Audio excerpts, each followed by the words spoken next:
Yeah. Dude, I'm warming up my shaking hand. Do it. We're Just on. so you know. Shaking. What's up, my ninjas? It is Wednesday. Time for Mat Therapy. I'm Donna Gonzalez. I got Becky Dominguez over there. Say hi, Becky. What's up? We got Mr. Super Producer Lee Syatt. Hello. And for our guest today, I'm psyched, you guys. One of my favorite human beings on Earth is here to share with us, and he's a legit ninja. I cannot wait to share all of these stories with you. Welcome, Daniel Kucan. Thank you. I'm happy to be here. What's going on? Let's. How do we explain to the people who you are besides one of my favorite people on Earth? That's all the badge I need right there. I'm not going to lie. That's all. I'm going to just start putting that in as my bio. Donna's favorite I'm person. Donna's favorite person. No. Rock out. Perfect. He's awesome, you guys. How can I tell you about this person? He's in it. You have several black and brown belts in several different martial arts, correct? Well, that's kind of true, but I also like to say that I know more like bogus martial arts than anyone you've ever met. Bogus martial arts. I know more like black magic, like Chinese mystical, like how to turn into a dragon kind of martial arts than anyone you know. Because when I was a kid and I started wanting to learn Kung Fu, I was very, very little, and I just really, my first exposure to Kung Fu was like many of ours was with the movies, and this was in the 70s. So Right. it was Bruce I'm Lee. I'm gonna say something really racist. It was like it was when America was still comfortable with the notion of like the mysterious Orient. Do you know what I mean? So right, exactly. So it was very it was all this like mysticism and kookiness. And I'm like, yeah, I want to learn that. I want to learn how to turn invisible and throw fire, you know? And so I studied with every bogus like lunatic guy who would teach me how to catch throwing stars in my teeth. And I got black belts from these dudes. And so turns out I can actually turn into a tiger if I want to. And I can pull your heart out and show it to you. while it's Five still finger beating. death. So, and it wasn't until years later when I was like, well, here's what happens. Sorry to jump topics really quick. Please, no. But so what happens is you take a couple of years of one of these things, and then all of a sudden you get into your first fight, and you drop into like a really super low horse stance and start throwing punches like this, and some guy on the playground hands you your ass, and you're like, wait, that didn't go how it's supposed to work, though. I'm supposed to be able to touch your shoulder, and you get a headache. Like, why? How did that not happen? Your Hadoukens. Yeah, exactly. And you're so confused for like a month. Like, how am I training? That's so weird. I did the palm strike to his heart, and he didn't fall over dead. I don't know what. He's still alive. And not only is he alive, he picked me up and he put me in the trash can. Like, how has this happened? And so all of a sudden you realize I need to like reevaluate. I need to do some work on this. I think someone was bullshitting me. Really? That guy with the big beer belly couldn't really teach me how to fight. Yeah, exactly. My Hadoukens. But wait a minute, he looked totally legit, and his pedigree was really good. I know for a fact that he's seen every single Bruce Lee movie. Like that's like how he sells himself. Like That's your criteria. I've seen it. It's like, what's that movie? Don't ask me. Sounds like Chicks dig guys with skills. That one? Oh, Napoleon Dynamite. Yeah, and Yeah. you don't want to take a roundhouse to the face while I'm wearing these Yeah. pants. Yeah, right. I think I studied with that dude for like a dozen years. I'm not gonna lie. For like a dozen years, I probably paid that guy's mortgage for like for like 10 years of his life. So let's talk about what you have done. You did the mystical martial arts, and then you realized I got to learn some real shit. So then the real MMA. Exactly, dude. Don't even talk to me with your jujitsu stuff, because I will throw a python lock on you so fast and do some crazy viper strikes on Really you. And what MMA means. well, so what happened with me is I'm crying. I grew up in like a conservatory, so I would go to I grew up in Las Vegas, Right. and I would go to normal school for till whatever 1 or 2:30 in the afternoon. I have like an hour break, and then I would go to conservatory for another 6 hours, which was like an is art that? school. It was like an art school, right? And Like But it's like Fame, a full-on in school. Vegas? You go every single day, 5. depending, but yeah, large. That's the best like way to think Fame. of it. Well, yeah, we did dancing a lot down of the dance hallways? numbers during lunch hour, and yeah, exactly. I went to school wearing tights. It was awesome. Doing big split tests in the hall. Like, oh yeah, I'll jeté like a mother scratcher. You don't even know. But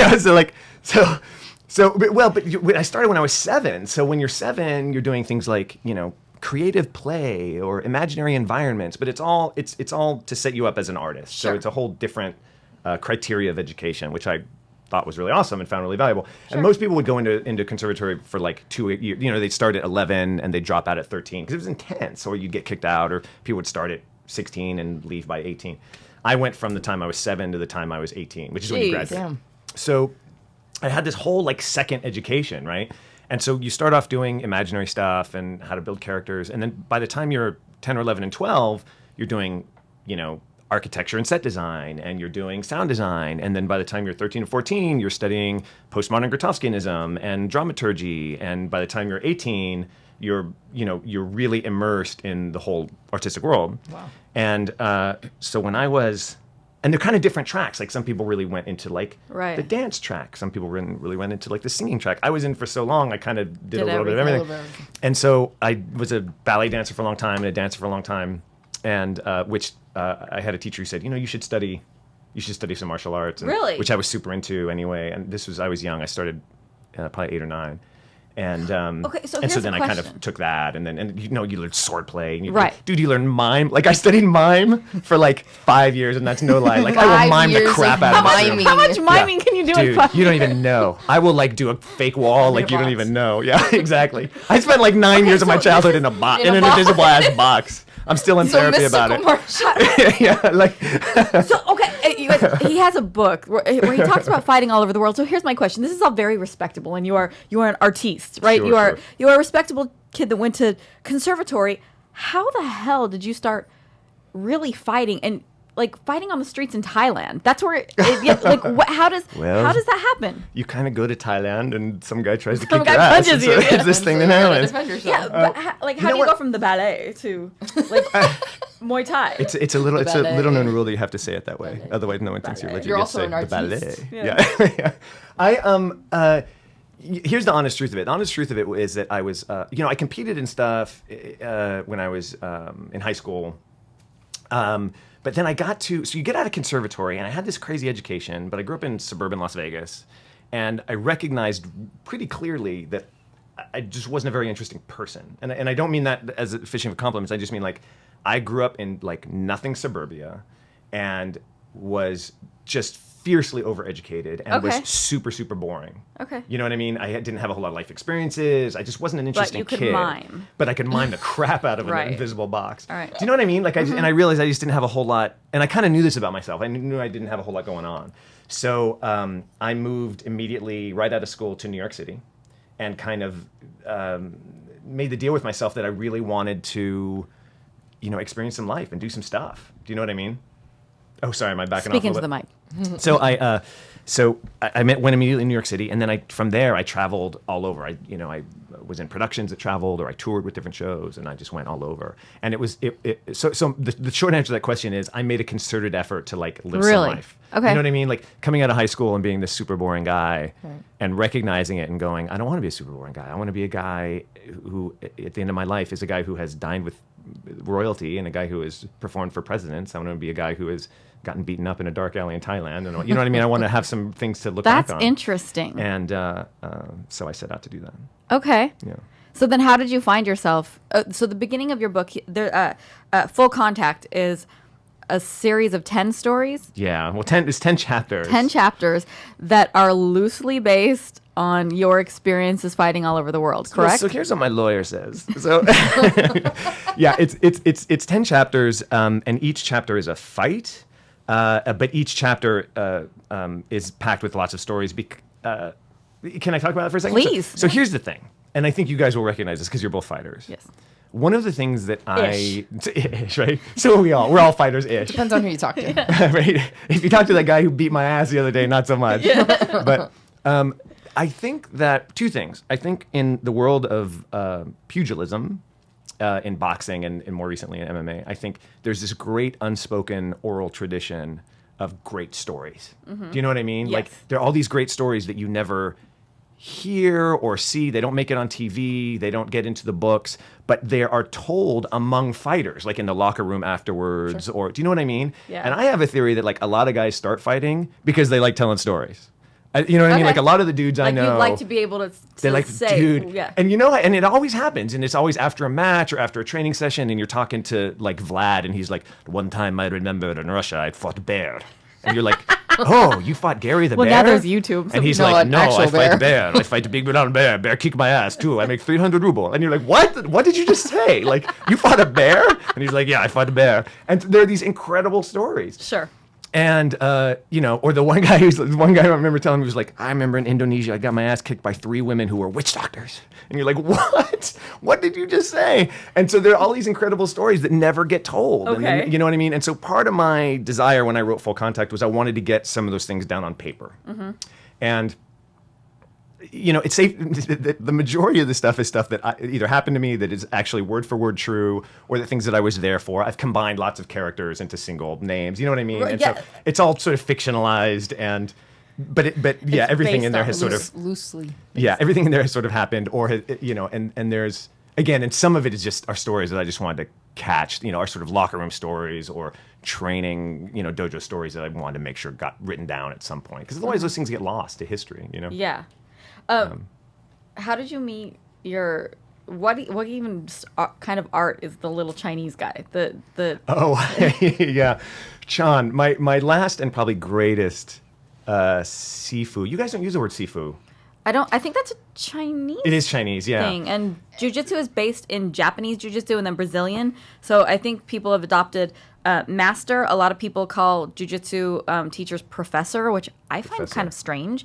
But hey, like I don't knock it. Sensei and actually Eddie wanted us to call him Sifu.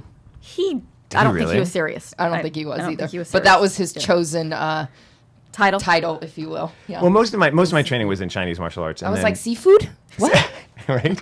Can I just go with like sashimi? Can we just go? Can I call you sashimi?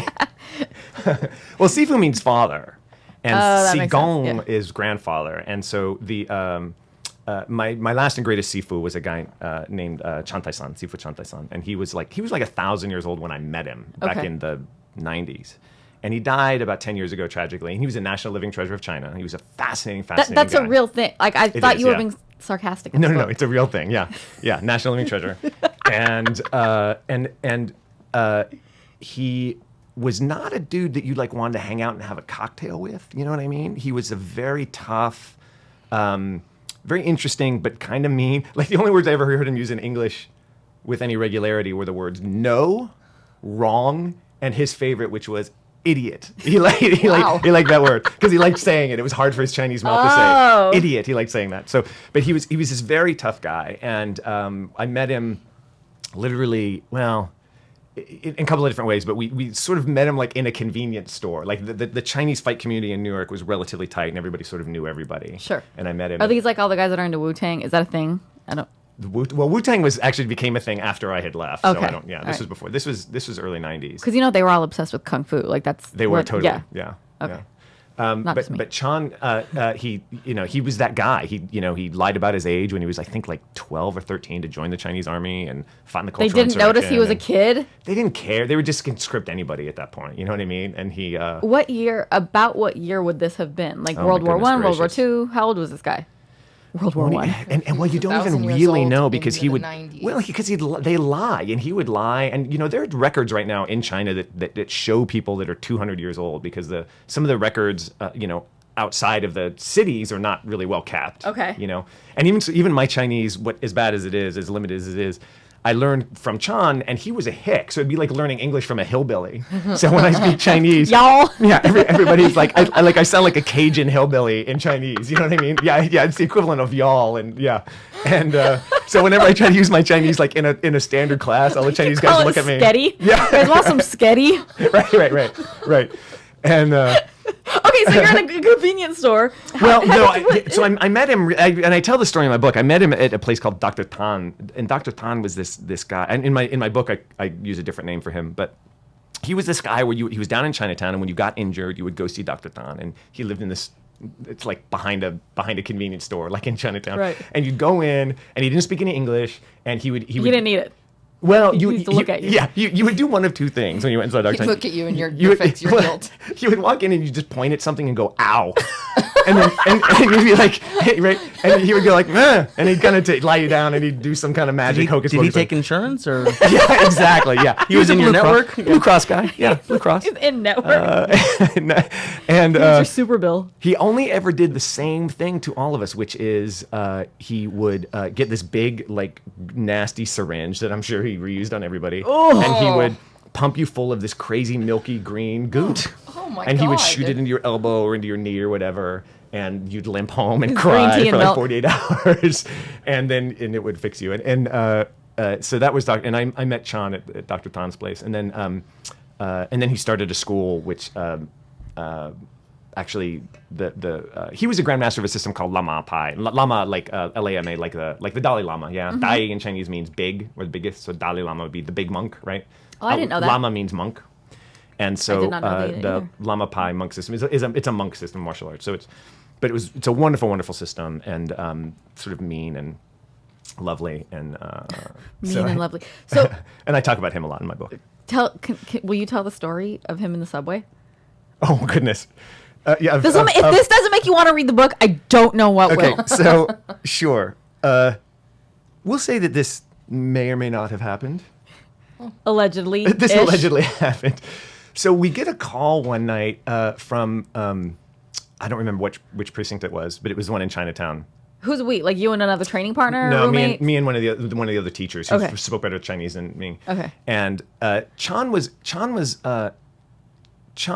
I'll tell you another quick story just about Chan to sort of set him up. Chan, I remember when his wife died early on, and I'm sure it wasn't his first wife, but I don't know what number it was. But then he just ordered another one. What? And so they sent him another one from China, ordered another and one. she showed up, and we picked her up at the airport. How And, old was she? About? Hard to say. Again, this was 20 years ago, and I don't. And this sounds super racist, but like it's hard to tell.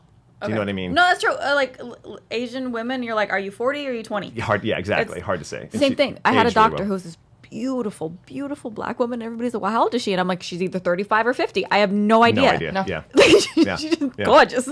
Age well. Yeah. So Sean, we get this call, and the precinct officer, it was like middle of the night, and he's like, you need to come down and pick up this guy because he's not speaking any English, and he has a card with your name on it. And so, Oh, well, good for him for carrying that card around. yeah, well, sort of, yeah. except we were always Good getting for him, calls. maybe not good for him.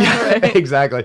And we sort of paid Chan, but you didn't show up every month and write him a check for class. You just made sure that his rent was paid. And Okay. you showed up with groceries, and you know what I mean? It was like You guys just took care of him. Yeah. Yeah, you made sure that his electricity bill didn't get turned off again, or you made sure, stuff like that.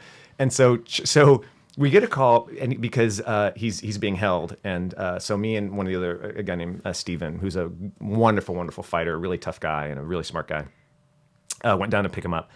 And long story short, he had decided at this point not to speak English, which he would do when he was Right. being stubborn. Of course. And so we show up, and he's like, he's like this tall. He's got this belly, and he sort of looks like just a little roly-poly little 1,000-year-old Chinese guy. You know what I mean? And they've got him in a holding not really a cell, but like a room, and he's covered in blood. And He's like Magneto. They're like, we had to put him in a plastic room. I don't know what we can do. but he's standing in the middle of the room like Hannibal Lecter. You know what I mean? Like he's not Oh my sitting on the God. bench, and we're like, Chan, oh, good grief, what did you do? And so turns out that he was in the subway, and he was going downstairs, and a couple of guys saw him and thought he was an easy mark. And he was stuffing money in his pocket, like a genius, right, in Right. the middle of downtown New York. And so these guys tried to roll him, and one of them went over and like grabbed his arm. So this is a bad idea. And there were a couple of subway transit cops who were there and watched this thing. They were on the other side of the platform, watched this happen. And what they said happened, and what I believe, is this guy grabbed Chan's arm, and Chan lifted up the other gentleman's arm and reached over and pulled veins out of his arm. So the guy goes into shock, and the blood hits the ceiling, and it was ghastly. It was just this horrible, ghastly Like scene. he actually did that? I don't know. I wasn't there. And I'll tell you what, I think I missed the vein yanking day in school because he never taught us that. But that's what the transit officer said, is he reached over and pulled veins out of the guy's arm. Pulled veins. So then the cops come, and they start searching him for his weapon, for his pliers or his razor or Whatever his tweezers or whatever got him to the veins. And we had to say to them, we encouraged them, and they didn't ultimately, we encouraged them to thank him for not kicking the shit out of all of them. Do you know what I mean? And they were like, "Nah, we're not doing that." And I'm like, "Well, it's probably a good idea." But then they did a check on him with Interpol and stuff, and found out the guy's a National Living Treasure, and just didn't want to deal with the paperwork. And they called us and said, "Just come get this guy." And we went and got him. And then on the way home, I remember walking him home. On the way home, he made me stop at a bodega and buy him a thing of whiskey. And so I bought him a giant bottle of whiskey. And then and I had been in a fight that day. I'd been in a good. fight earlier. Wait, so half my face was beaten like to hell. a street fight or like a spar? Donna, do I'm I just look like asking. a street fighter to you? Do I look like some kind of common street thug to you? Yes. No, it was, of course, an arranged match Meeting of the between minds. me and some other Another- gentleman from In a an different school. alley. That happened to take downtown New place York. in a supermarket. I don't know what you're talking about. And but I had this big shiner and a fat lip, and I Nice. remember taking him back to his house and buying him a big thing of shivas, and then he, as he slammed the door on me when I took him up say to his idiot? apartment. No, he turned to me and he told me in Chinese that I looked like shit. And then he slammed the door, and I was like, yeah, thanks. Yeah, You're welcome. yeah, exactly. You're welcome. I can take you back to prison if you want, but What was his apartment like? I just imagine. Oh, like, that's a good question. I've never been inside. I've never What? been inside. I know, after all those years. And I can tell you How what dare Dr. you? He Tom- would not have white men in his apartment. How dare you? I can tell you what Dr. Tan's place was like. I describe that in my book, but it was like, it was weird, like plywood floor with like a carpet thrown on it. You know what I mean? It was all a little dicey. But oftentimes they had 10 or 12 people living in there, and they were, trying to. All the wives. They were trying to live the American dream. I mean, I hate to say it, but like there are people who are moving their families out of horrible, understandable, oppressive yeah. circumstances, and they were working 6 jobs, and you know what I mean, and You trying think to China would work. take care of its living Treasure. living Treasures. treasures a little bit better? You know, that's a good point, and I don't actually know now that I think about it why he left. I should. Did he have a supplement coming from the government?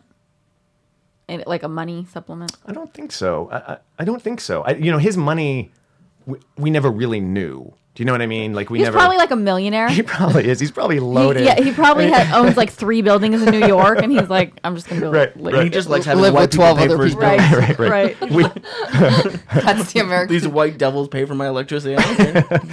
do Chinese people use the white devils, or is that That's Guaylo, right? Guaylo, which means ghost. Yeah, they call us ghosts. Yeah. okay? So you're snatching veins out of Yeah, people's so that arms was on the John. subway. And He's I- not, but No, I never learned that. But so I studied with him for a long time, and I loved Lama, and it's my most valuable black sash, and because I just loved it. And why do you call it a black sash? it's Chinese. Okay. Will use the word sash usually, in my experience. Again, my experience is different than a lot. Quite because- specific. It sounds Yeah. like. and I have black belts in Japanese martial arts, and they always use the word belt. And but it was just What? different. I like Okay. sash better. Exactly how many black belts? Oh do my you goodness have? gracious! It's hard to say Have because you lost track? no, it's just so many of them are just bogus. Do you know what I mean? Like some of them are Okay, how like, many legit ones? do here's how have? you turn into a snake, and that's even hard to say because there comes a point, and I think you know this. As soon as I say this, it'll make sense. There comes a time where it's a bit like saying, I speak Latin, and once you speak Latin, you sort of also speak 4 other languages that are Latin based. You know what I mean? So oftentimes when if you learn Lama, you've also learned Bakwa and Lion's Roar and Hungar, but you can't call it 3 black belts. You should really just call it Lion's one. Roar. Lion's Roar, which is what Lama is based on. It's a wonderful Chinese martial art. Really savage and yeah, good. So how did you How many find tests have I've taken probably 5 tests. Okay. That I passed, but like. Again, how do you break them down, and who know, and how many do I actually count? And I don't even like to say that anymore. Like I just say I'm a guy who does martial arts. martial arts? Yeah. Well, how many different countries have you gotten trained in? Oh hell. I guess only 1, 2. I guess 3. 3. The United States, Yeah, and Japan. Thailand, China. and Japan. Yeah, not Thailand. You but did not train in China. Thailand. No, Thailand. China, You yeah. just went there and fought people. Well, yeah, I was full on vacation. Like When you got in this fight, you were on vacation. Yeah, I thought I you was were on there. vacation. Oh, I was. I had a match, if but it only was. you had a platform where you could tell this story. I know. I had a match. But it was. I was in Japan and I was traveling. Yeah. So we skipped over to Thailand for a little while and fought a couple And people fought and then people. went back. like it wasn't part of the plan. You have to make me look like okay. I wasn't running around Just like making sure. with a big sign on my chest that Hey, said you wrote a "Fight book. me." You wrote a book with 10 chapters talking about fighting people all I over know. the world. It's true. You're right. You're right. Yeah, you're right. I got no defense for that. But but at the same time, I was I was performing like Yeah. while this was going on. I was You were a performing, stuntman. and I was. I sort of was a wannabe stuntman as a kid. But you were on a TV show as a stuntman, being paid as a stuntman, weren't you? no. Yeah. No. Weren't you on like Conan or something as a stunt person? Oh no, I was on a show like that, but no, I was on as an actor. I was on a show called Actor that gosh. did his own stunts, maybe. It was called. It was Robin Hood. It was at the time when all those were really popular, like Conan Okay. and what was the one with Lucy Lawless? Xena Warrior Princess. Xena Warrior That thing. Princess. Remember when all those were super popular at like Yeah. Saturday afternoon Look at shows? his face. Xena? I when like was Xena. Xena. of course, as Oh, a kid. Xena. Oh my god. He's super proud. That I he would just still go pulled watch Xena it. out of his back pocket. No, I'm not proud. She had like the little the whole outfit with the boob armor and He's like, she had boobs. pretty much. That's when I was I don't know. That must have been late 90s. Yeah. Mid 90s, something like that. 90s. Yeah. it was in high Ish. school. So I watched it. was in Lithuania for a while and shooting a show called Robin Hood, and I was there for a long time. But I was on as an actor. Oh, okay. So I kind of wanted to be a stuntman, but I wasn't cut out for it. They like set you on fire and stuff. And you're I a was- sword fighter and a knife thrower. I threw knives in a show. Okay, so right after college, I got and was probably a terrible mistake, but when I graduated NYU, there was George Lucas was putting together this show that was like kind of like a big stunt show, like you would see at like Universal Studios, Right. but it was Okay. based on his movies, like the Star Wars Like- movies and okay. Indiana Jones and all I've that. heard you of know. this. Yeah. And there was this big, She's never seen 'em, though. crazy stunt show that they took and did it in Japan. I know. And what's that? Becky's never seen any movie. She's never seen Star Wars. She's never seen Indiana Jones. She's never seen like pop culture movies like that. What the hell's the matter with you? Thank you. Oh, there it is. Yeah. Okay. Continue. That's just the response that we wanted. That's all we were looking for. That's barbaric, Right? How do you- Okay, so you get cast. Where did you guys travel in this? So stunt show? we were in Japan for like That's for what you were several doing in months. Japan. It was one of Okay. the things I was doing in Japan, and for one time, and so in that show there was a really talented knife thrower who was also a stuntman, and he got injured, and so he got sent home early.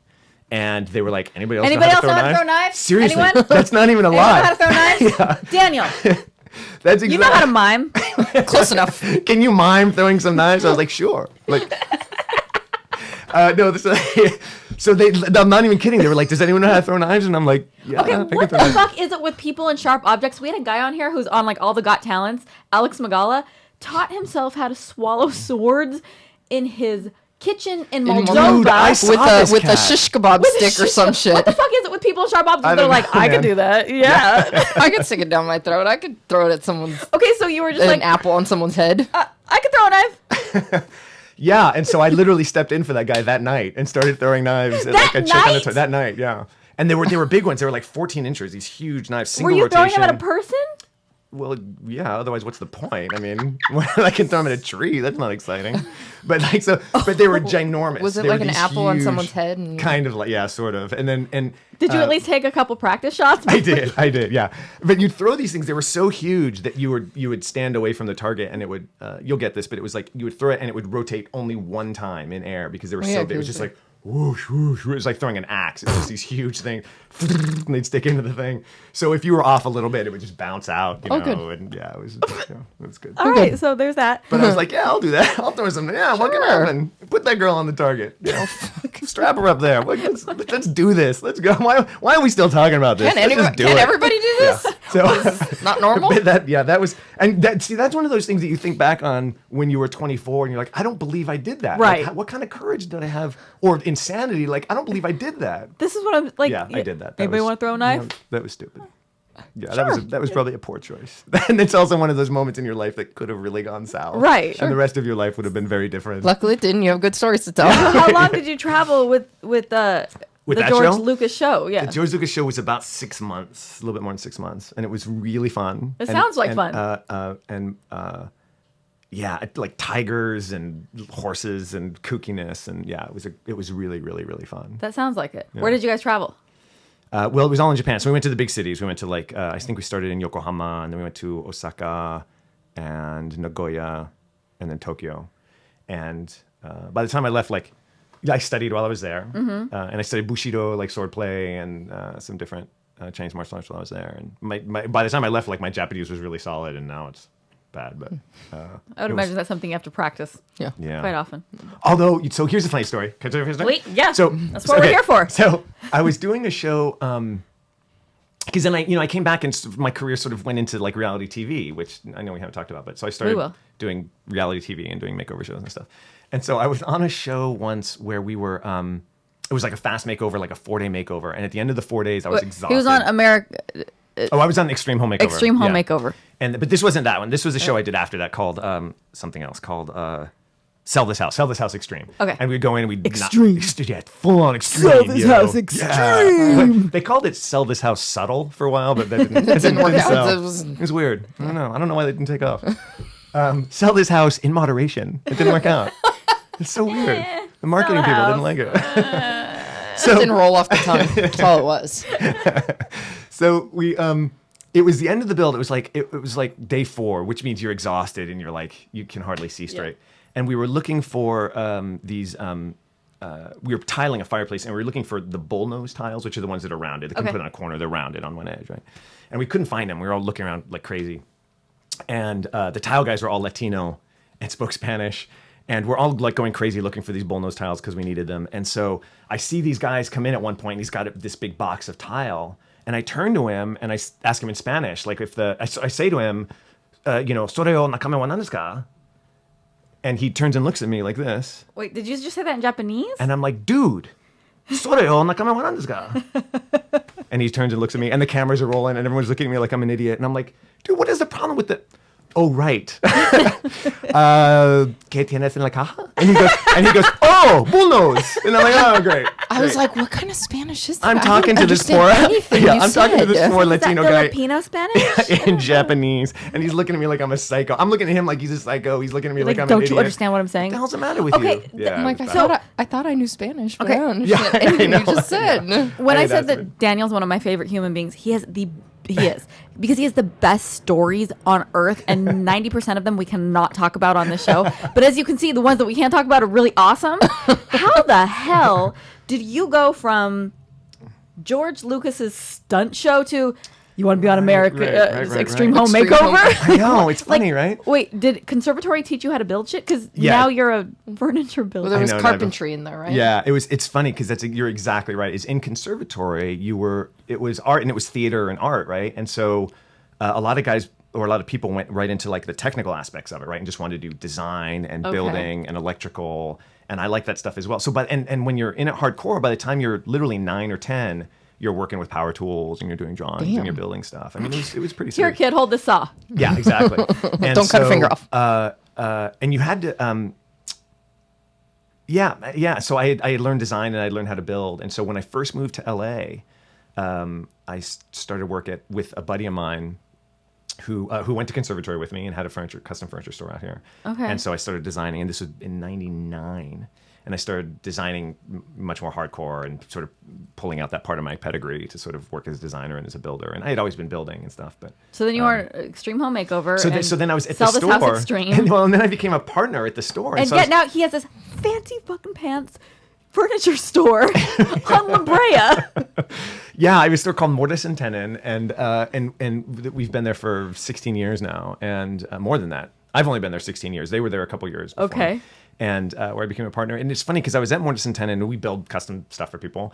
And I get a call one day and it's like this woman whom I've never met, and she's super Hollywood. So she talks really, really fast, right? Like you kind of, like when she talks to you, you sort of You feel want like to you're take a dodging lunch traffic. and then I'm going to call my assistant and we're going to do Yeah. lunch and go You over pick here up and my have a ma- meeting and then and I have to have, we're going to have a face-to-face. Yeah. We're going to do a general. Exactly. And all of that is just going to get coffee. You want to have a meeting? Yeah. That's all just going to get coffee. So she asked me, she's like, you did a design for my boss, and he just thinks you're the bee's knees, and so we were bee's wondering You're if like, you. I am the fucking I'm bee's like, oh knees. yeah, dude, I'll jack your bee. Bring your bee in here. I'll kick his ass. And she's like, so have you ever thought about being on TV before? And I, of course, had to be No. cool. I was like, nah, it's not my thing, yo. I'm too cool. Like, no, I'm way too slick I'm for that. prepared for this my whole life. I know, right? And so but I actually said no because I didn't want to do it. I didn't want to do it. And I had never seen the show, and she called me a couple of times. Well, we really think you'd be right for it. And my boss is the executive producer and the creator of the show, and we really think you should come down. I was like, yeah, I really don't want to.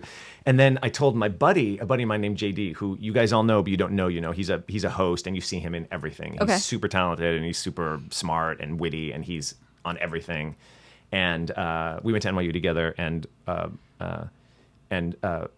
I told him about it, and he's like, "Are you insane? Like, come to my house." And I went to his house after telling them no for like almost a year. Wow, really? Yeah.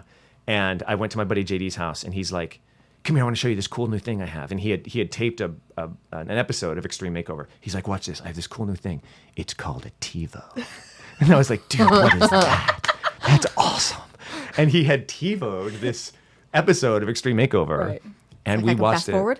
I can go forward. I can go back. I can pause. commercials. We can leave the room. This is come live back. Yeah. TV. And I'm like, that's insane. No, it was when it came out. It totally. It was Dude, it was amazing. magic. It was life changing. Yeah, it was magic. Yeah. And he was always on the cusp of like new technology. And anyway, so we watched this episode, and I'm not kidding. Like 20 minutes into it, we were crying like little girls, just like whoa, like tears. Right. Yeah. And like a week later, I was building a house in Colorado Springs Nice. with that. Oh, nice. With Extreme Makeover. You're I like, literally "I called changed him the my next day and mind." was like, yeah, I'm in. That's I'm awesome. in. And that was a great time. Actually, it was a good. It was an interesting time, I should say. There's another book I should write because that was an insane time, and like it was without question. I haven't thought about this before, so I'll make a blanket general statement, and we can fight about this. Oh, later. please.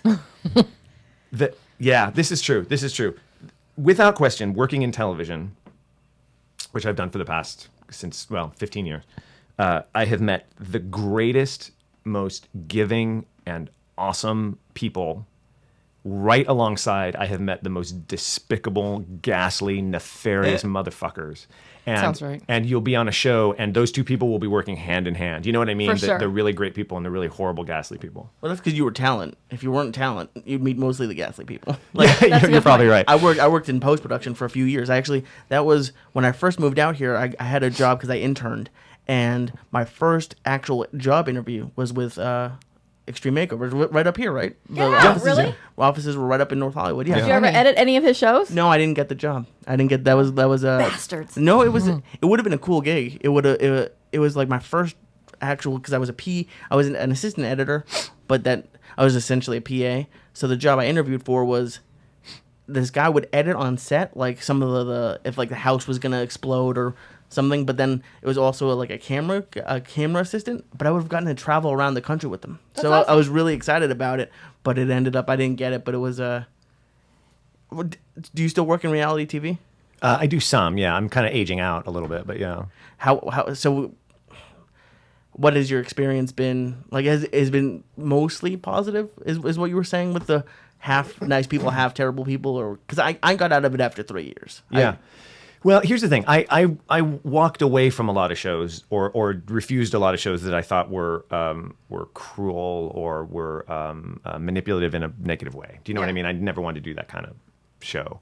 And so I would walk away from those. But I think like Extreme Makeover was an incredibly positive show. And was some of the talent on that some of the worst people I've ever known in my life? No question. Really? No question. But all in all, that show, in my mind, promoted this message of like volunteerism and like helping out your neighbor. It used to like, make me cry. Yeah. Like, not and for people volunteers, who- but like Yeah. People who don't know, you guys would go in, and somebody would have some kind of issue, like a veteran who was wounded and in a wheelchair, and his house wasn't accessible to him. You guys would go in and rebuild his house so it was now accessible to him. Or parents who died, and the oldest child is now raising their siblings. You would go and like build them a home, like things like that, right? Right. And then it became more and more kind of outlandish as we went along, right? It was like, you know, we would get you'd get a zillion applications to be on that show. And when you looked through it every week, it was just like this huge tome of human misery and suffering, you know, because it's like, you know, I'm blind and my mother's quadriplegic and my dog ate my younger brother. I mean, there were just these horrible, horrible stories. And not to make light of it. Were they from Orlando? Yeah, all of them were from Orlando, which was weird.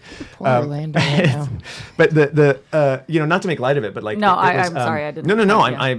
And the thing is those of us on the show, you kind of had to. I'll say something really horrible, but like you sort of had to. Otherwise, you would lose your mind. Like I can doctors. imagine. Yeah, you had to. And so there were times when we'd be going to a show and we didn't even know what it was, and the cast members would be like, "All right, what is it this time? Like, is it wounded vet or is it cancer baby?" Because and so you had to kind of just emotionally separate yourself from it a little bit. Otherwise, you would just Your heart would I just can't break imagine all the reading time. all Yeah. those applications and Yeah. reading those type of stories. well, and These just showing up every day and looking these people in the face who are Right. living under these such For horrible sure. circumstances. And so we would go in, we'd knock a house down and rebuild it. And then look, the builds got kind of outlandish, and it was like you heard that the 12-year-old was into skateboards, so you give him a You huge guys started to skateboard pimp room. their rides. Yeah, exactly. But the overwhelming message in that show was one of like, help your neighbors. Do you know what I mean? Yeah. Volunteerism. You know, that what is good for the least fortuitous. No, excuse me. What is good for the least fortunate of us is good for all of us. For sure. Do you know what I mean? I totally agree with and so that, I felt yeah. really strongly about doing that show. I really enjoyed it. My time there. So in that sense, like it was a really positive experience. Oh, well, yeah. Well, that's a good. Like, I worked on crappy, like a hidden camera show where they were supposedly catching shoplifters, but it was all staged. For sure. And there were directors having them redo scenes Right. that I'd have to go through, and I was like, oh, Go steal that again. Yeah. What were the kind of shows that you turned down then that were that show. Yeah, no. I was gonna say probably shows like that. You know, like a buddy of mine worked on.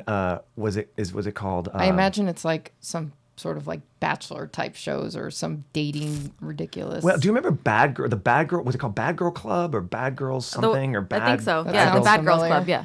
I had a buddy work on that who asked me to come help on that, and I was like, Oh, and they no. stick a whole bunch of volatile women in a house and feed them as much alcohol as possible. Pump them full of drugs and alcohol and trampy outfits and just see, and then Like, be go all for it. surprised when something bad happens. I know. Like, oh when no. they take the psychology test, they're like, she's the most unstable. Get her. Yeah, exactly. Put a camera on her. Yeah. So stuff like that, All and right. I just couldn't do it. Makes sense. But then now I'm just. For a long time I was like hunky young carpenter, and now now I'm like old guy. So I'm like not old bitter guy who tells stories and writes books. So And you're still in martial arts. one of the great things about martial arts that you guys both know, I think too, is that it never really goes away. Yeah. When you become a real aficionado in it, it sort of becomes, ooh, this is going to sound really corny, but it sort of becomes an old friend. It becomes like a friend for you. And so even if you leave it for a couple of years because your career takes off or you have You a always kid or come you get back to married, it. you can come back to it and it's right there. Do you know Right. what I mean? And then you kind of jump back into it, and it's like so to me it's like an old friend, and yeah, I go back to. And on Extreme Makeover, where you'd be traveling like 2 or 3 weeks out of the month, and when we showed up into a new city, it was funny because different people would look for different things. Some people would you'd get into some nice hotel, right? And you're exhausted because you've been traveling and you're about to do a 5-day build and you're going to want to blow your brains out. And different people would find different things. Some people would immediately find the closest bar.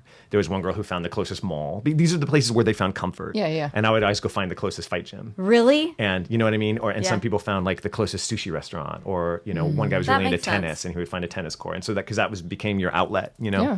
And I found the place where I could find someone to kick me in the face because that was Nice. So this is how I met Daniel. I was teaching cardio kickboxing at a local neighborhood gym. It was that because I wanted it to be a real Muay Thai class, and I was like, Your "Get form those shots!" I sucks! was like, "Your jab sucks," and they were like, "Whatever, chick. We just want to hit the stupid bag." So I'm teaching this cardio kickboxing class that I was taking very seriously, and in comes this guy. I remember this. He's like a ninja, and I was like, "What?" Because he's like doing You're like, axe "Do you-" kicks on the bag, and I was like, "Whoa, what's going on there?" So that's how we became friends, and then I get to know him, and I get to know a little bit of his past, and I'm like, "Why aren't you teaching the class? Why am gonna I say, teaching? why- I shouldn't you be." should be a like friend. Daniel would walk in, and I'd be like, "You should teach. I'm just gonna I'm stand out. here while you teach." And then she choked me out with a blood choke in about 8 seconds one time, and then we were Yeah. we were inseparable. It was like I remember she jumped on my back once. And, Friends forever. and, forever. and I remember my last feeling of like, oh, is that Donna on my? Yep. Like, yeah, and then I was in dreamland. It was so fun when he started training jujitsu. He was like, he calls me one day. He's like, "Let's do this," and I'm like, "Fuck yeah, let's do this." So he comes in, and most people when they start jujitsu for the first time, they're like, "Wait, what? I gotta go this. That feels so weird." I would show Daniel a move. I'd be like, "Go like this," and he'd be like, and then I go like this and this and this, and I do that. This. That was fun. It So was fun. I showed him some It was basic fun. stuff, and he shows up the first day of a fundamental class that I wasn't there. Scott was teaching, and they were all like, "How many private lessons did you have before you came here?" I was like 2. Yeah, he was like just like 2 or 3. But I was also like, yeah, I was a total beginner. Donna, man, she's the deal. She taught me everything, like in 2 days. It was amazing. I sent all these people to Donna. It was awesome. Well, I had done Japanese jiu-jitsu, judo right? and jiu-jitsu. Yeah, exactly. You're a where brown it's, like, belt in point judo, style. yes? I never black belted it, so I don't That know. would be I'm brown. an intermediate. I'm an Yeah. intermediate jiu-jitsu fighter. Yeah. But then you get into the 10th planet, which is just a whole nother ball game. Like those guys were the real deal. Yeah. Those guys, yeah, unbelievable. And there were certainly things in there that I had no idea. You even put me in stuff. I'd be like, well, I don't even know what's happening right now. Like, what is? How Is do that we my? get here? And you look way over there, and you're like, is that my arm way over there? But I And feel is that- I feel the pain in my leg. Why? Yeah. And all of a sudden, I can't breathe. Yeah. Nap time. Yeah. Jiu-jitsu. Ooh, I almost took a nap last night. Oh, please tell us the story, Becky. I was defending a head and arm triangle. That's your thing. You got caught in your own I thing. got caught in my own thing, and I defended the shit out of it. It was good. Yeah. 2.5 minutes was being, he was going for it, and I was like, no, and every You few felt the- seconds you I felt would the dark- I would feel the the wah wah, darkness start and I would just, I'm like, okay, you're good, and then I survived. It's a weird feeling, isn't it? When, I your vision apparently I starts to impressed a couple narrow of and- people with how well I defended this. The fact that I survived this. So. Nice. Do you know Nice. when you're being choked Pat on my and there's back. that, like, you're defending, you're like, I'm getting the shit, and then you do that weird noise that your body's like, Right. and you're like, I might need to tap. That happened. That happened a couple times, and I was like, no, I'm still good. Right. Oh, when you actually start dreaming, you're Yeah. like, I think I'm at Is the this real? Star? Or right. I think I'm at the grocery store. I need to remember to pick up some soy need some milk. And you're like, water. oh wait, I'm getting my ass kicked. I should probably. So in Yeah. all of your fighting, was it mostly stand up, or how much grappling did you do? I did a little bit of grappling. It was mostly stand up, and because back in the at the time when I was fighting the most, it was all like point style. Okay. Right? Well, So- about 90s ish, are we talking? Yeah, I guess that's right. Is that right? It was only 10 89. years ago, 90s. 80. Well, no. So 80, probably 80. Yeah, 86 to 99. So the stand up styles were the most popular. That was it. Yeah, and you did. that's 30 years ago. No, Yeah, it's not. How just- dare you? can You go to shut hell. your face, 80s, Becky. he Go to said hell. 86. Shut your face. I know. Shut it. I'm sorry. Shut your whore mouth. There was but it's true. And so they would stop you, like you'd try to get 3 points, right? And it was like first of 3. And if you got into a clinch or into a grapple, they would separate you. And then there was also trembling shock. Do you remember trembling shock? Which No, was like, please, what is that? Well, it was like it was like full contact. It was so trembling shock was, in order to get a point, you either had to physically move the other guy's body with a strike, or you had to stop his forward momentum. So if he was running at you and you had to smack him hard enough to stop him, or you had to lift him off his I'm feet sorry, and move him. what? This sounds a little You bit mean like, like a brick wall? jousting with people. It kind of is. So like, but it just meant really you were punching each other very, very hard. Or But like, it was somebody, you would stand there still, and somebody would run at you, and it'd be Yes. like, boom! yes, we would put helmets on each other. You would just charge at one another. You'd have like 3 Red Bulls. I see a new and then game. just, I see a new. I see a new game. no, it was. No, it was. I mean, it was stand up fighting. Okay. But you could, like in point style, you'd get a point for like a back fist or something, or like a side kick. Right. That stuff wouldn't fly in this. You had to your punch had to be strong enough to physically move the dude. Okay. You know what I mean? So you were hitting much harder. I see. Like those little flipping side kicks or those back fists, it wouldn't do anything. All right. So those are the 2 styles that were big when I was doing it. And then later on, I did a little more grappling, a little more MMA type stuff. What did you think when MMA first started to get popular? Were you like, this is the shit that I've been waiting for the last 30 Dude, years? it was terrifying. Do you remember the first? Was it the first? What was it called? The first? What was that very first one? Do you remember when there was like a sumo wrestler fighting like a yeah. That was shoot UFC. fighter? That was Yeah, but Ultimate Fighting the very Championship. first one. Yeah. It was like number Yeah. 1. Do you remember that? It was just no holds barred, And there were- crazy pants. Yeah, Yeah, and they so- were like, don't die. Good luck. Right, exactly. No rules. Wear whatever you No want. eye gouges. Fish hook. Yeah. And I remember that very first one that came out. And at my old school at Sean's school in Midtown in New York City, they kept coming to us saying, "Do you have any fighters? Send some fighters to come into this thing." And we were all like, "Yeah, awesome." And then they'd say, "There are no rules." And we'd be like, "Yeah, not so much." Not great. Not so awesome. Half the dudes in there are like these like models or dudes who like want to do a little martial arts while they're getting fit for their underwear shoot. Yeah, like no rules. No, I want to be able to see out of both eyes. Right. So I need to work tomorrow. yeah. Did you ever have that happen, by the way? Like if you were fighting or something got like a black eye and you had to show up to set with like a missing tooth or anything weird like that? Yeah, no, not with a missing tooth, but certainly with black eyes and Nice. or in college in particular when I was because I went to NYU, I got a BFA at NYU and was dancing and performing and doing all these different things, and you'd show up to a concert or something with a dislocated shoulder or like a popped out rib or something, and people were like, "What are you doing?" You're like, "Oh, rehearsing." up. What's the craziest injury you've ever had? With a dislocated rib. Yeah, that sounds that horrifying. stings. Yeah, How'd that happen? Kick? Kick. it's like a thing. A tackle? Like a thing that happened, like a thing. Thing, yeah. Yeah, probably Is shouldn't. there a weapon yeah. involved? No. But that one probably still clicks out now and again. That Really? was like I've popped my ribs out before. It's been Yeah. weird. Like you see it go like. Well, this That- was a yeah, floating it's one down terrifying. here. It was on my left side, and that Ooh. one still hurt. Yeah, it stings. That's good times. I don't recommend it. So you're still teaching martial arts, right? Well, yeah, but I teach more kind of the fitnessy sort of stuff. And, Fitnessy. the Fitnessy. Yeah, that stuff. And jab. And And jab. And kick. and jab. You know, you turn on a little like Gloria Stefan and Right. you tear that place to the ground. You right. know, you Ain't put on nothing a wrong The little. with rhythm her. is gonna get you. Yes, it is. That might have been on in my car. Boom! That was fast. Right? Wow. That might have been on in my car this morning. You are Cuban. I am. I just thought you always listen to Gloria Estefan. I don't know about always, but Throw on a little Barry Manilow and just get crazy. You know. Yeah. Start Do throwing it. jabs to the body. Wait, what did Manilow sing? Is that what's the Mandy? Like every I was song about in to the start world. singing Sweet Caroline, but that's not him. That's No. No. I do, yeah, and just because I love it, I love still, you know, again, Yeah. it's like a sort of an old friend, and then you have it's hard to find. Like I love training at 10th Planet because those guys are so good, and there's still a ton for me to learn there. Yeah. But like I went to so my very very first when I was 10. My very first experience with Chinese martial arts was with like one of those books. Do you remember those little books like at the martial? No, you're too young. But you'd go to like the martial child. arts supply store because they had nunchucks hanging in the window. Right. Remember? Like, and you're like, oh, I want to go there. And I was like 9 years old or something. And then they had all these books that were like going to teach you different martial How to arts. be These a little ninja. pamphlets. Like Yeah. Karate Kid style, like when Daniel's trying to learn karate from the little book Paint the- after he gets kicked. I'm sure. Yeah, exactly. And there was one. There was Onga Tiger Crane, right? Onga. And what is that teacher's name? His name is Bok Samgong. And Obviously. he was legendary. He was legendary.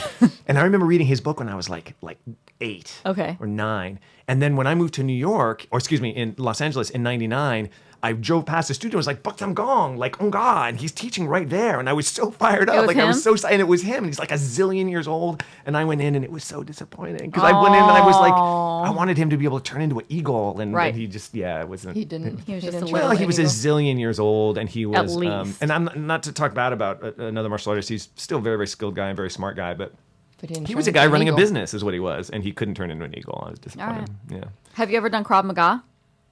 No, I got beat up by a guy who did Krav Maga. Is that the Really? same? That counts. doesn't Totally it? the same. Yeah, Yeah. yeah. What about the Oh, capoeira. I've been beat up Filipino- by yeah. a guy. Oh yeah, stick fighting, sure, Stick fighting? Anise, and Yeah. yeah, sure. You got to do this stuff. That stuff is really crucial if you want to learn good weapons work. You know, Okay. I think sort of the I did that once. the tried it once. it's called contralateral movement, like or one side of your body's doing one thing, the other side's doing something else, right? Mm-hmm. So it kind of makes two sides of your brain work together. There's homolateral movement where one side is doing the same thing. Contralateral movement. No, you don't do no. See, no, these are nothing? conversations with Daniel. Yeah. You're like, So- what? Oh, do you guys know what else he's done? When video games Oh, my first started goodness getting really gracious. popular, Here we go. he was the motion capture guy. Yeah. Like all the video games are him when they first started. Like Yeah. they'd stick stuff all over him. Oh, and he's the guy. The guy's in like the green suit. And That's Yeah, him. yeah. You did that. I did that for years, and I did it in I did. And when we started, it was like you'd put on like the spandex suit with the little balls on it, and Yeah. but then by the end of it, as the technology got better and better, because the suits would kind of rotate on your body, like if you slid around too much and it wasn't yeah. the information wasn't good. Right. So by the end of it, literally, you'd walk into the studio like in a pair of like wrestler like briefs, and they would just glue those sons of bitches right to your skin. They would They're just like, glue "Those them bitches right aren't to you. not moving now." Yeah, so nothing would move. And I was the You first would guy just who gird your loins. And then yeah, they to would stick gird your everything- loins. We did some of the we did in that studio the first two-person capture, meaning two people in the same Okay. shot. Can you And, say which video game it was or no? I don't remember. I think there was a game called Kyrandia. Again, you guys aren't. It's not like I did Halo, right? Which are Right. the ones you guys are going to know. This was But you did before Tomb were- Raider. I did Tomb Raider, and I did James Bond, GoldenEye. That's kind of awesome. For N64, Well, I did it for the PC. I don't know if I don't know if they ported it over or how they did that. GoldenEye was like the game. And I That remember- was a good one. Because I remember did- I had to learn how to I do walk like remember that one. Pierce Brosnan, like because he does this kind of cool suave. Does he have a specific walk? He does have a walk. He All throws right. his weight into his hip and then over into one shoulder, kind of in a cool Oh, way. I Yeah, got you know you. what I mean? That kind of like Rico Suave. Yeah, it doesn't look like you played Odd Job. Like No, it wasn't a job, no. But I did a bunch of those and it was fun. And, a big game I did was a game called Renegade in the Command and Conquer series. I don't know if you know that, but No. Command and Conquer was this really super famous series of games that we did in Las Vegas, where I don't know how to explain it, but it was right when video games were overtaking movies as like the big moneymaker in Hollywood. Okay. And no one really addresses this because like movies are way more sexy. Everybody wants to be in movies because they're super sexy. But video games have been making more money than movies for like 15 years. Yeah. And Command and Conquer was one of the first movies that did that. It just broke all the ceilings. And we were in Las Vegas, and they asked my brother was a director and a producer, and they asked him to direct this one particular game called Command and Conquer. And he was like, okay. And then so he got a bunch of us together, and he's like, who wants to be the bad guy? And nobody wanted to be the bad guy. And so he cast himself as, he like, all right, I'll be the bad guy. And then I was this guy. And, and my buddy was this guy. And we just played all these different characters. And Joe, in playing the bad guy, became like super mega worldwide famous. Like he now every video game guy, he became a character called Kane. That's awesome. And so you know who that is, Lee?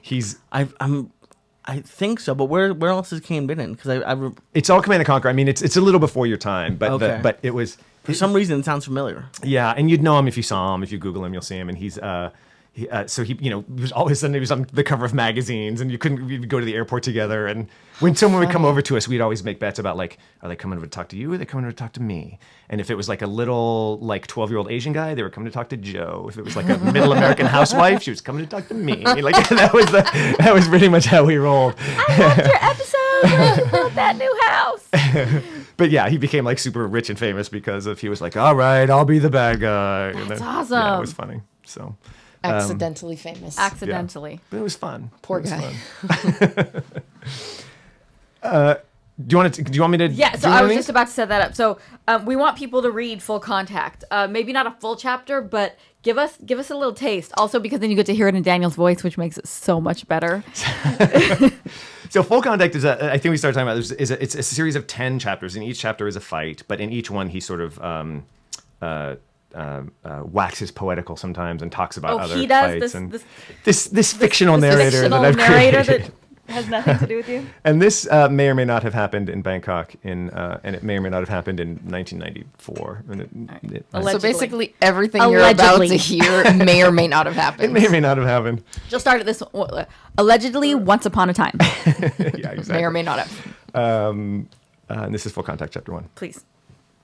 So you want to know what I'm doing in Bangkok, kid? Because I'll tell you straight up, even if you couldn't tell by the creaking in my joints or the weariness on my mug, those broken noses and broken hearts don't hide the fatigue as well as you'd think, in case you were wondering. My manager, Elroy, says I'm nailing down the unfettered access to hot and cold running starlets. Perspective, man. That's what Elroy gives me, perspective. See, I met Elroy during a ground fighting conference in Midtown. He was the first person I saw when I woke up after being put to sleep in a practice session by a crazy Portuguese grappler who had giant flat feet like he was walking on sewer grates. I was never good at tapping, I guess. I'm still not. Elroy woke me up by yelling, "Yo, Twinklepuss, go bleed somewhere else. These shoes cost more than your rent." And 2 weeks later, my career was in his whiskey-soaked hands. All I know is right now I got to be at the stadium in 2 days for a big exhibition fight. But right now, all I'm thinking of is her and how I probably should have told her I was going to go to Bangkok. She doesn't like it when I vanish like that. But currently, I'm walking down Pop Pong Road in the serious thick of all the nastiness. And when I say nastiness, kid, I don't mean the middle American notion of what a sketchy red light district would look like in a third world country. I mean the honey-thick, oil-soaked air of 12-year-old hookers and pre-op transsexuals. I'm talking the pounding rock and roll thud that hardly covers the screaming of the drunken foreigners and the cries of the mugging victims. The streets are packed with pedophile cops in full-on rock and roll bondage gear, polysexual skid row hookers with floral vine tattoos running up their AIDS-ravaged legs, dope fiend dignitaries hiding behind the tinted automatic windows in their state-issued sedans, and Tommy Bahama frat boys looking for trouble that they'll never be able to handle. Pop Pong Road is like home base for all the losers and grifters and scenesters that simply can't go home. So what am I doing in Bangkok, man? I mean, let's be honest. It's all hiding, right? When you're not there, not, there with the girl at home, I mean. Anytime you're not with the girl, I mean, it's all just hiding, right?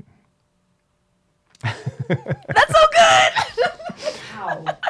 So Get a picture there. I know, me and Becky were Holy both shit, like- looking at each other like... So this story was, so I ended up climbing into a street ring, and because I'm there with a bunch of lunatics and jackasses, and I climbed into a street ring and I fought because they're these, there they grew up kickboxing the way we grow up playing baseball. Right. You know what I mean? If there are two kids in America and there's a ball, you've got two kids throwing it. In Brazil, if there are two kids, they're kicking a soccer ball. Yeah. And in, over there, if there are two kids, they're punching and kicking each other, And it's true. And so it's just part of the culture. And it's not, I'm not making a judgment on that. It's just like, that's the national sport. Yeah. And so there are these street rings that were set up, and they would try to get foreigners to go in there. And then they would just kick the shit out of them. And I'm smart enough to know this, to be walking down the street and being like, no, that's a terrible idea. I'm not going to do that. Are you insane? But yet you did. Well, I was with all these dudes that were like, "What, dude? You're like a super ninja. You got to get all up in there." And I'm like, "Yeah, no, Egos, yeah, you the think?" egos. Yeah, so maybe I did. Maybe. Or allegedly I did. Allegedly, perhaps, maybe this happened. And then Once upon a time. and then things went south, as they often do. And people can read all about it in Full Contact, right? Yeah. And they can find that where? It's on Amazon, and it's not. You have to be careful when you look at Full Contact on Amazon because you might possibly get a series of erotica. I'm just going to put that out there. All right. Did you Not write the that too? same. Yeah. I did not actually write those. No, sadly, because I'd be making a bundle. No, mine is Full Contact, and you can That'll actually be Full Contact too. you can actually get it chapter by chapter if you just want to read a chapter. I've released it like separately as the different Is it chapters. on audio too? No, you want to do it as audio? I'll Yes. do it. I don't know if it sounds the same with a female narrator, it'd but be kind of I'm awesome happy if to you do would. it. Yeah. Look for Full Contact on audio, narrated by Donna Gonzalez, coming soon. I love that idea. But so you can do it chapter by chapter, or you can get the whole thing, which is just called Full Contact: The Collected, and it That's just has all these.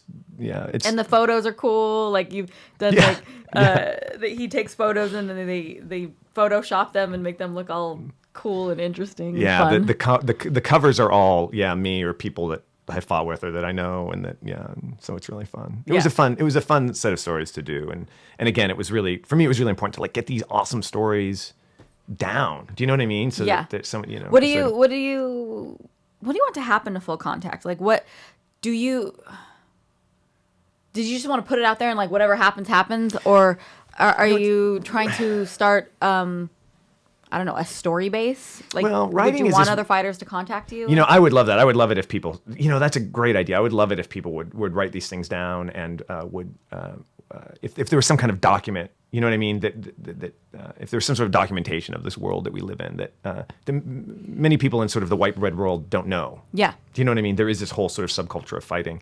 And it's not just thugs like getting drunk and smacking each other, although that's part of it and is super fun and kind of awesome. Yeah. But it's it's professionals and it's people testing their own metal. Do Right. you know what I mean? It's Yeah. people wanting to know what they're made of and stepping into the ring and doing these things. And it's not always self-defense and it's not always... Because I was never a team sports guy. Yeah. You know what I mean? I like team sports. I was never great at them. Right. And so I would love that if people would get in contact with me and start telling these stories. And I think there's something cathartic about telling the stories, but I think it's also just a really super interesting subculture that's really entertaining and really fun and really funny and sort of speaks to who and what we are as sort of human beings and as Americans and as sort of what.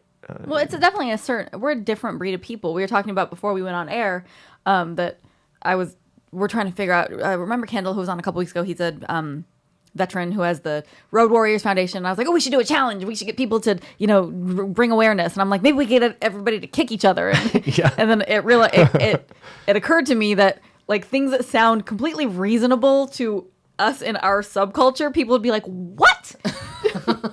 Yeah, that's insane. But there is a group of people that you'd be like, take 10 kicks from a friend. You'd be like, all right. Yeah. Roundhouse or front? Like, what do you want to do? Yeah. Like, which way? Yeah, exactly. So we are a specific breed, and I think that people probably find that really interesting because you meet people and you're like, oh, I train in combat sports, and they're like, I'm sorry, excuse me, what? Right. Or so you let people hit you in the face, and you're like, well, no, I try really hard not to let people Right. hit me in the face is what I do. And then they do the, why? Yeah. And you're like, because it's awesome. And the thing is that when Full Contact, some of the best reaction I've gotten from Full Contact is from women because it really gives an insight into, I think, the male psyche, even people who don't fight, right? There are really strong concepts in there of heroism and sort of selflessness and fatherhood and what it is to be a man, and that of course echoes then what it is to be a woman and so, you know what I mean. I think that the notion of fighting and sort of the one-on-one pugilistic spirit, I think, is a great metaphor for larger issues that are facing us today. I agree. And, sadly, we've become kind of a gun culture, and we've become sort of a revenge culture, and a sort of certainly now these horrible mass shootings that are happening. And I think that's oftentimes because we're not acknowledging sort of this aspect of ourselves. That's why I think that pugilistic everybody aspect of needs to ourselves. be in combat sports, or a huge number of people in society should be in combat sports, specifically men. I've said this before, and I will continue to stand by it, that being in combat sports makes you a more peaceful person on the street because you have an outlet for this animalistic side of you that everybody has inside of them, and some people need to be able to express that. Yeah, and I think, and I don't know. I mean, I'm not a therapist or a clinician, but I think that, and so, look, some people can. Wait, they didn't cover that in No, I Conservatory. didn't get that. But certain people can do that by playing tennis. Like, let's be honest. You know what I Sure. mean? But I think I think there's just there's a nice nod to it. There's a nice acknowledgement to sort of the idea of like, I am going to by myself, without a team behind me, but by myself, climb into a ring in front of a bunch of people and potentially win and potentially lose. And there's nothing like that anywhere. There's nothing like that. I have no one to rely on. I have no one to blame anything on if I lose. I have no one to share the credit with if I win. This is going to be me doing this thing. And you sort of, so what happens is I think is a really ferocious amount of introspection, and really looking at ourselves and sort of testing our own mettle. What are we made of? And the other thing is, oftentimes it's really funny. Like, these stories are, in retrospect, incredibly just humorous and entertaining. Like, you know what I mean? Like, For sure. I kicked this guy in the face and I had to pull his tooth out of my foot. Like, what? Like, what? You know Has what I mean? that actually happened to you? It allegedly happened to me. May or may not have. It may or may not have happened. And Do you guys see why I love the stories from Daniel? but I mean, the stories are. It's not always just that epic fight between good and evil, because that gets really super tiresome. I mean, oftentimes these are just these incredible little stories of like, I'm at the top of my game. That guy's, or more often, it's like, I'm at the bottom of my game. That guy's at the top of my game. I should beat him any day of the week, and I'm going to go and and then you go in and he hands you your ass. You know what I mean? And you learn something about yourself, right? Yeah. Or like, you're fighting in the ring and your ex-girlfriend is in the front row and you keep looking at her and all of a sudden you're eating somebody's right hook because you're distracted at your hot ex-girlfriend. Do you know what I mean? Like, these things allegedly happen, and I'm just going to put that out there. So this again, these stories sort of they tell us something about ourselves and about each other, and they're funny and wacky and unexpected, and I think really fun. Awesome. I hope so. Yeah. I think so. I think everybody should read Full Contact. It's awesome. Daniel's awesome. And we like to do something on the shows where we spotlight a woman in jiu-jitsu and just talk about her. So today, I have a very specific reason for talking about this lady. She is in law school. She has 2 more years left, and she is a blue belt in jiu-jitsu under Eddie Bravo, and she also just received her orange belt in judo. I believe that's the correct belt. Nice. She's a badass. She's lovely. She's smart, and she's awesome. And she's our new assistant coach in the 10th Planet Women's self-defense program. And it's Teresa Mayer, and you can follow her on Instagram. Teresa. I know. I was going to say that. Teresa is how she pronounces it. Teresa Mayer, and you can follow her on Instagram at Teresita_OG. TERESITA_OG. Follow her. You'll see a lot of the stuff with the program that we are starting back up in July. She's going to be assistant coaching in Whittier, and she's amazing and awesome and gorgeous on top of that, which has nothing to do with jiu-jitsu, but let me just translate that for the white people. That's Teresa Mayer. Yeah. How does that go? Teresa Mayer? Yeah. Just so I just want to be helpful. She's awesome. Follow her, support her, and support the 10th Planet Women's Self-Defense Movement. Right on. Yeah, it's all good stuff, and this is so much fun. I could let you talk for hours. I figured we could be here for a while. Yeah. I'm telling you guys, Daniel has the best story. Just like pour yourself a glass of wine and be like, go! And then you just throw things at him. Yeah, you just throw things at him and you're like, have you ever done this? And then he's like, yeah, I did. Yeah, probably did happen. That's the whole thing. And you're like, oh, so you danced in ballet? Well, yes, I actually danced in ballet all over Russia. And then I went and I never made it to Russia. I was never that good, but I did a little touring with the ballet company. Yeah. So what else do people need to know about, or what else do you want people to know about you in this moment? Oh gosh, now I'm it's funny because as you've lived it, it's like, oh, this is the most boring stuff in the world. Who would possibly care about this stuff? Do you know what I mean? And now, me, I love the stories. And as you get, when you've been doing, when you've been fighting for 30 years, and you guys will at some point when you're an old man like me or an old woman like me. I'm totally gonna be an old man like you. And you'll have the crazy stories too, yeah. right? Exactly. And now I'm sort of slowing down, and although I like fighting the youngsters. Yeah, that's always fun. Getting in the ring with a 24-year-old who thinks he's a tough guy because he's seen like every episode of Ultimate Fighter, and you're like, really? That's your training, Tiger? Yeah. Like, he trains UFC. Yeah, exactly. Bro. Yeah, exactly. And fighting those guys is always very satisfying. Right. It's very satisfying. Awesome. Here I got a thing. Oh, give it. On Friday, I'll have to put this link up. On Friday, there's a... As in today, the 18th? There's a movie that I interviewed for... June 18th, Friday. About veganism. Is it the 17th? It's this Friday. Saturday's the 18th. That's premiering... You should know. Sorry. I can look it up if we're really that confused. It's the So 17th. you're in a 17th. documentary about notable vegans. About veganism and Wait, about... I just want to say this.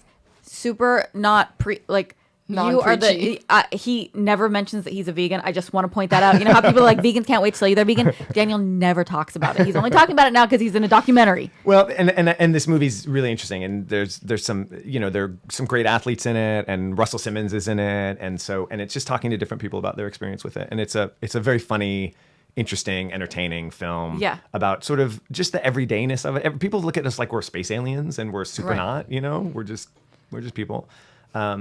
But how often do you eat bacon? Like once a week? Yeah. I kind of figure that it's sort of like broccoli. It falls the same. No. Wait, isn't there's an MMA fighter in this? No? No. Am I wrong? No. Okay. And I talk about fighting in it a little bit, and talk about some different things. But look, and again, I don't, like you just said, I don't want to be preachy, but the reason I think I can still fight 24-year-olds is because of my veganism. Is I think and Diaz, a lot of the Diaz's, guys are finding it helps with recovery. Diaz? Yeah. Nate, I think, is vegan. Somebody else on the just fought. Who was he? He was just on the last card, and he talked about how he went vegan for this card, and he felt amazing. The 199 card? No, the one after that, the fight night. Oh. Yeah, I remember reading about him.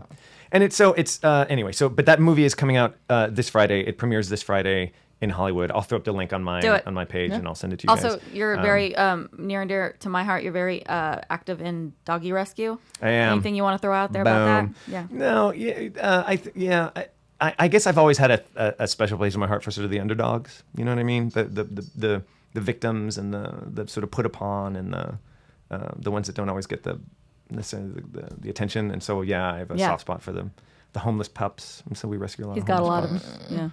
And try to find them homes. Yep. I think it's sad. They do a good job. Yeah. It's really awesome. Thanks. You do too. You rescue a dog or two. You're a big Couple dog of them are in rescuer. there. Yeah. So I might have she has a foster 10-pound foster that is destroying my carpet. Okay, right so now. like 11 o'clock at night, and she's been a foster for like 4 or 5 months already. And she's eating your house. Sure Oh my god. No, she's not going anywhere. So Donna and I Just saying. live relatively close to one another, and it was like 11 o'clock at night, and I think I was buck-ass naked pretty much, and I was almost certainly like downloading pornography and watching. Of course you were. Yeah.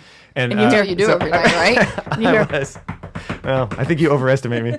So I was in it was late at night, and I get this crazy frantic knock on my door, and I'm like, what the ha? And I run to the door, and I open it, and it's Donna, and she's outside, and she's red-faced and like sweating, and she's like, I need a leash. And I'm like, is it bondage day already? Like, what's up, Donna? What, you need a what? She's like, there's a dog. That's not until Thursday. There's a dog running loose with the thing, and I can't get him in the stuff in the car, and he looks so sad. And I'm like, God. Me and Jonathan were chasing around a dog.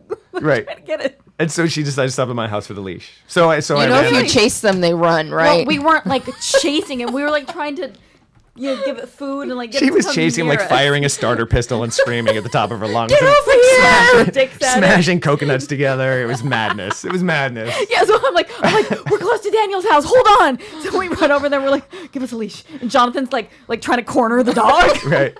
This vicious animal that was like 2.5 pounds. I think it was like an 11-ounce Chihuahua who was running down the street. Jonathan's like sweating bullets and just freaked out. He's wearing like welder gloves trying to grab this poor little animal. But we didn't. It looked injured, and we never caught her, and so we hope that doggy's okay. Yeah. I'm texting him. I'm like, we didn't catch it. Keep an eye out in the neighborhood. We did. I think we found the. Yeah. Well. Yeah. Oh my god. Bex, you got some shout outs? Oh, I do. Don't forget our sponsor. Do we have a sweet sponsor? Awesome. The float. Oh my God, I'm in we always tears. forget to mention them. Then we'll get home and call each other and be like, did you forget to mention float? Just We float? pick up the phone. We forgot to do something. Damn it. Oh, right. That thing. Exactly What is float? Just float. It's where the I guess we could talk about that. Tell him. Dude, let's do it. I can't stop laughing. Just float. It's flotation therapy, isolation. Oh, those. Yeah. Yep. Just float in Pasadena. If you use the code MT50, MT50, You get half off your first float. So if you're in the area, or if you're going to be in LA, or if you live in LA, go check it out. Go get your float on. Go get your float on. Can you tell me about the experience? Like what happens? Yeah, it's awesome. So it's my first time. I go So there. the shirts there say expect nothing to start. So Okay, well that's so not you- going to work for me because I'm going to go in there with some pretty Expect all massive the things. expectations. I'm just going to say that. Yeah. you're in a room that's like the size of like a small walk-in closet with 250 gallons of water, 1,300 pounds of Epsom salt, Okay. and pitch black, soundproof. So you basically go in and kind of meditate. So when I roll up and I what does it matter what I wear? I wear something. Nothing. You wear nothing. But I mean, when I roll up, it's like going to get a massage. You want to put on something that's easy to get in and out of, Yeah, right? Sure. especially afterwards, putting leggings on Right, yeah. after. A little yeah, awkward. sucks. So I Yeah. shouldn't wear heels, is what you're telling me? Because I mean, the heels. want to. You you're can gonna be do that. sorry because I rock them. I rock them. No, that's fine. And I'll strip down and you'll take me into a room and then I'm gonna take you into a room and you're Okay. gonna strip down on your own. Oh right. Becky does it for you. Becky's like, I'm here to take off your clothes. There's an extra charge for that. You go into a little suite by yourself. Okay. And shower and stuff, and then you go in and yeah. the It tank's is a all big within there. luxurious suite. Like it's a changing room and a shower, and then the tank is like the size of this room. It is. It's like the size of a This walk-in is the closet. thing that Joe Rogan's all about, right? Yeah. Like he's Yeah. big on this stuff. Okay, so I go in and then I climb into the tank. I close the door behind me. Yeah. It goes ka-chink. It's scary. It sounds like a James Bond thing, right? Like I'm picturing like a crazy. Yeah, like, you're locked in there. You're Okay. not getting out. Like you hear it go. ka-chung. Right. Okay. So We lock you in the vault. You're not coming out until then we say you're ready. I just start crying. I'm just gonna start crying. Just sit in the corner of the I always actually think like when I'm in there, I'm like, dude, the zombie apocalypse could start right now, and I'd be in would here. know. You know nothing. meditating. And you're just in here. So what happens is because the water is a certain temperature, is body temperature, About 95. Yeah. and it's because of the There's so The much. Epsom There's so much salt- Epsom So you salt that you float. float. Yeah, you're it's buoyant like you're in floating the water. space, Okay. and you can't. So what I've read about then is then Yeah. because you have no sensory input, you have no sound or you can't No feel sound, anything. no feel, like your yeah. brain just kind of takes Careless. off. Yeah. right? Yeah. It does, and but can, you can't but really it- concentrate on anything. I can't. Like it just kind of. I float. It just all over. Really? Yeah. There's different things. You know, we always, like, I'll count my breath down, and depending on what I go in to the tank looking for. Sometimes I do want to meditate, and so I'll do the counting my breath and focusing on that and watch the colors in when I have my eyes closed. Like there's colors and things moving, and I'll try and watch them and see what's going on. Other times I go in there and I just daydream and I just think about jujitsu. I'm like, what if I do that? If I flip my leg over this way and I take their arm, maybe Maybe I could pass the guard this way. Yeah. But maybe I could go to I totally do. I do It's totally so funny think of that all that's this like stuff. where our mind goes. It's like, Oh, yeah. I go right to jujitsu. Sometimes I can't sleep at night because I'm like, man, if I would've just done this. Yeah, yeah. I wouldn't have that dislocated Exactly. elbow right now. Yeah, exactly. I would have been able to keep that fake tooth I paid all that money for. Yeah. So yes, that's what- And that's- so you yeah. sit in there for how long? An hour. Does the time go really fast? Do you like blink your Depends eyes and all of a depends sudden- on who you talk to. Yeah, sometimes. There's times when I've gone in there, I'm like, oh, we're done. Oh. Yeah. But I- I've stayed in there for 2.5 hours, and That's a long Have you ever flow. done it? Awesome. I've No, done I it. have to. I haven't done it yet. You have to go. Mm, It's I'm awesome. excited to go. Do it. Shout outs. Oh, Michael Bain in England. Thanks for the What the up, love Michael? there. What up, Michael? Our friend Angel Gonzalez. Thanks for the love. And Giran Jiu-Jitsu in Woodland Park, New Jersey. Thanks for the love. Talked to him last week on Instagram. New Jersey. Nice. I think I pronounced that right. Giron. Giran? Yeah, sounds good Yeah. to me. Do I have time to? I want to mention No, something. I was about to ask you. So when I first started training over at 10th Planet, she's like giving me all these resources to get stuff that I didn't have, like rash guards Oh, yeah, and this is stuff awesome. like that.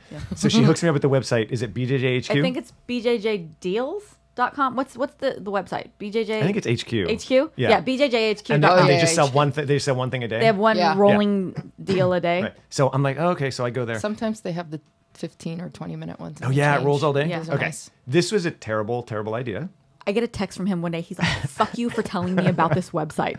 because now I have Every like single 15 day. black geese. Like I don't even know where geese. I haven't worn a geese since I was like 16. He's like, "I just keep buying And everything on now there." I own like 15 of them. Like everything that comes on there, I'm like, oh, I could use those focus pads. I need like a baker's dozen worth of focus pads. I think so. I have like more focus I pads. need gloves in my car. Yeah. In my garage. I'm like, I really need a Star Trek. I need one spats. pair in the trunk. I need some Star Trek spats. I'll get Who doesn't? I'll get those. That's what I'm saying. So basically, I buy everything that comes across because it's like $11. Right. Dude, You're like, that's yeah. I'll buy that. I'll buy a Star Spangled Gee. I need one of those. I want to be patriotic. Yeah. Totally. Yeah, I don't even wear them. I don't try. They're still in their bag. I have like one room in my house that's just full of stuff from Full of BJHQ. stuff. It just keeps BJHQ purchases. Exactly. Yeah, you're going to hell, Donna Gonzalez. You're going Damn to hell. you. Where Donna. can people, if they want to find you on social media or become your friend or your fan and read about all of this, Damn it, tell us all Daniel. the things. The things are, yeah. I'm just kind of super top secret. No, I'm on Facebook at Daniel Kucan. If you look for Daniel Kucan, and I have a fan page, and people KUCAN. KUCIN, and I don't always manage that page, but I get stuff. So if you like send me stuff there, I'll get it. It may take a day or two to get it, but I will always So if get any it. fighters want to tell you, send you their stories to add into the next collection. I love that idea. Yeah, I love Yeah. the idea of collecting stories because they're Do it. The stories that are the most outlandish are the ones that are actually dead on true. You know Okay. what I mean? Yeah. It's the boring ones that are made up, but like the crazy ones, you're like, did this really happen? Oh yeah, that happened. Yeah. So send him stories. like so we Amir have Alam awesome needs things to send some stories in. Oh, I'm sure he's got. I'll call him. If not, he'll make some shit up, and Yeah. it'll be good. No, he doesn't need to. His stories are so good that he doesn't actually need to. He'll be like, I was measuring for this earthquake, and We have a friend who's a PhD have you met him? seismologist. He's a PhD seismologist, but he's also insane and a black belt in jiu-jitsu and crazy pants. So Awesome. his stories begin kind of Totally like awesome. yours. He'll like call me and be like, I got arrested last night. What? Or he'll be like, I was in the LA River. What? Like you do Yeah. in the river, like you do. Yeah, Yeah. I get it. I get it. That's Allegedly. I was On that note, allegedly. Bex. Ooh, Bex, where can people find you for all your information? BeckyDominguez.com. Yay! You have to say it like Becky Dominguez. Dominguez. How would you say it? I don't know. I can't do it. Dominguez? Dominguez. Becky Dominguez. The problem Coño? is that I go by Becky and not Rebecca, and Oh, the right. Spanish version, saying that in Spanish doesn't really work out. Yeah, Becky's like the whitest white girl name ever. Somebody Becky. said Rebecca one day, and I was better. like, who the hell is that? But notice I'm Becky with the good hair again. You are Becky with the good hair. Look at you. Got it, All right. It's all chopped off. Good It's job. all super short. Lee That's with a the- jiu-jitsu haircut right there is what that is. It's good stuff. Yeah. Yeah. Yeah. Lee with the good hair. Me, my haircut is just as pretty for all the audio listeners. If you want to go to leesyatt.com, leesyat.com, that has everything. And Wait, what is everything? What can people Should I be find there? spelling they can my find name all the out? podcasts that I work on, the Church of What's Happening Now, Good Times with Steve Simone. And then I have information for my consulting, and I have T-shirts, stickers. And if you just want to say hi, that's all. Everything. Contact him. Start a podcast. Do it. Yes, please. He'll make shit happen. You're on Facebook, Daniel Kucan. Daniel Kucan. Yeah. Anything else? No, I'm good. This is so fun. Donna, where can we find you? You can go to donnagonzalez.com and all my stuff is there, and you can say hi or yell at me or whatever you want to do. I feel like that needed a hair flip. donnagonzalez.com. Nicely flipped. Donna Gonzalez. Well flipped. On that note, Facebook. yes. We'll see you next week, bitches. Peace out. Deuces. Thank you.